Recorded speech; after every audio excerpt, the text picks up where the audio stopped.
So there's a quote in the introduction to chapter 24, and it says, to learn this course requires willingness to question every value that you hold.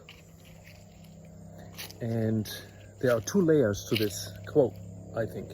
The first layer is our values when it comes to the world, when it comes to ourselves, friendships, maybe relationships, our relationship to money. Then we go to the families and such. Then we go to the little bit deeper values. What are we afraid of? What are we happy about? Special love, special hate relationships, as the Course explains in depth. That's the first layer. And I believe we kind of have to work with that first layer for a while, to just kind of start questioning all those values. That's why the whole workbook is full of those exercises where it says, think about something, and then it goes from thought to the world, basically telling us that our thoughts are the same as what we see outside. The inside and the outside are the same.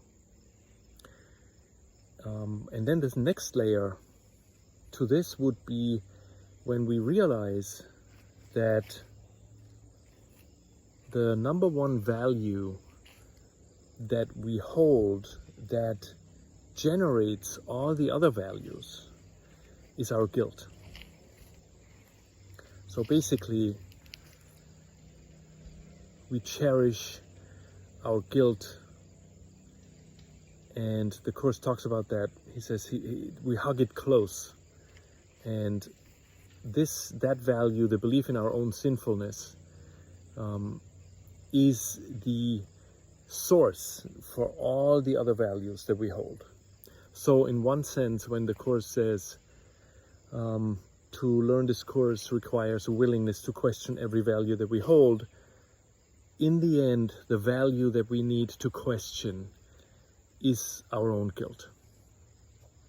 That is the number one value that needs to be questioned. Everything else follows from that. Once guilt is gone, everything will change.